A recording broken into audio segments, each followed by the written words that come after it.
Hey guys, so last time we started our new series on how to study the Bible, and we talked about how the first step was setting the stage. We discussed the importance of prepping the body, the mind, the heart, and now we will be talking about step 2, which is laying the foundation. Now, a lot of times when you read the Bible, we jump right into it, which can be a good thing sometimes, but it can also be a problem if we move too quickly. Now, if you're building a house, the first thing you have to do is lay the foundation. Why? Because if you don't focus on the ground first, everything you build will fall. And it doesn't matter if the walls, the doors, and the windows are straight. If the ground is wobbly or if the foundation is crooked, the whole house will be messed up too.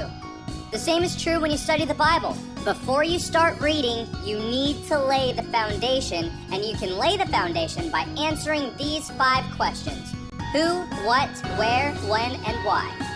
The first one is who. Before you start reading a book in the Bible, you need to do some research first and then answer some specific questions like, who is the author of the book? Who is the author writing to, or in other words, who's the audience? And who are the characters involved in the passages? You see, a lot of times we can read books like Ephesians, Philemon, James, or 1 Peter, and we can think, yeah, these are some great books, but we need to remember that they aren't just books, they were letters. Letters written by someone to someone else for a specific purpose. So make sure you find out who the author is, who the audience is, and then identify who the characters are in the book.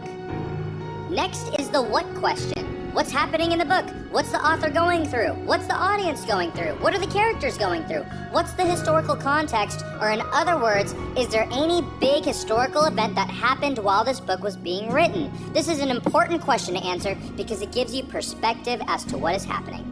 After the what question, you ask the where question.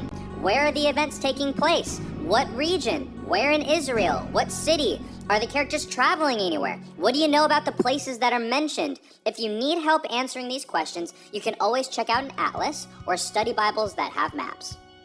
So you have the who, what, where, and now you have the when question. When was this book written? You have to remember that Elijah, Moses, Paul, Joseph, son of Jacob, and King David are all different characters living in different time periods. So before you read, you need to ask yourself, what time period is your book in? Around what date was the author writing this book? Answering this question helps you understand the timeline of the biblical events. And finally, after you answer those 4 questions, you have the final one, which is the why question, which is probably the most important one. Why was this book being written? Why did the author write the book? Why is it so important? Why is the book in the Bible? Altogether, this question looks at the purpose of the book. Now, I know this sounds like a lot of information, and you might have to rewatch this video again to look at all the questions, but answering these questions are absolutely crucial if you want to go deeper in your Bible reading, and I'll give you an example. Let's look at the book of 2 Timothy. The author of this book was Paul, and he was writing to one of his best friends, Timothy. While Paul was writing this letter, it was around 66 to 67 AD during the Neronian persecution, where Christianity was deemed illegal by the Roman government, so Christians were dying for their faith all around them. Paul was in prison while he was writing this, and one thing that Paul consistently repeats throughout this letter was endurance. He writes to encourage Timothy to endure hardship and endure pain and suffering. And Paul writes this to Timothy because Paul knows that his time is coming to an end and he will soon be executed for his faith. You see, with this little paragraph, I was able to answer the who, what, where, when, and why questions. Paul wrote it during the Neronian persecution, in prison around 66 to 67 AD, and he wrote it to encourage Timothy to endure hardship like Paul is now. And answering these questions are important because it gives the book context. If you read 2 Timothy chapter 1, verse 7, it reads, "For God has not given us a spirit of fear, but of power and of love and of a sound mind." You see, if you read this verse without answering the who, what, where, when, and why questions, you might think that this is a nice verse, and you might think, wow, I shouldn't fear. God has given us a spirit of power, love, and a sound mind. But if you answer the 5 questions, it adds weight. When Paul was writing, God hasn't given us a spirit of fear, he was on death row. He was about to die. Can you imagine the fear during the Neronian persecution? Can you imagine the worry and the anxiety? It can make you forget who God is. That's why Paul says, God hasn't given us a spirit of fear, but of power and of love and of a sound mind.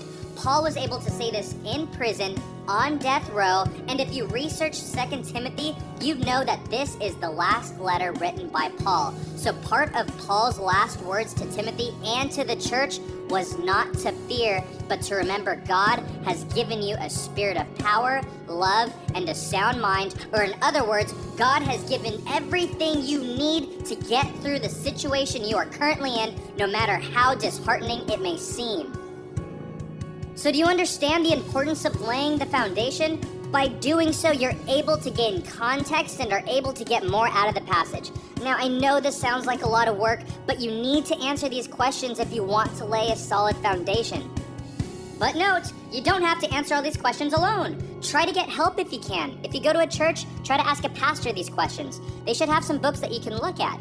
In fact, Hallie's Bible Handbook is an amazing resource you can get for pretty cheap as well. In fact, other good resources to have in your library are Bible handbooks, Bible encyclopedias, and a good study Bible. Bible handbooks normally give you a summary of the books of the Bible. Bible encyclopedias give you all the historical and cultural details, and study Bibles go in depth and give good commentary throughout the whole Old and New Testament.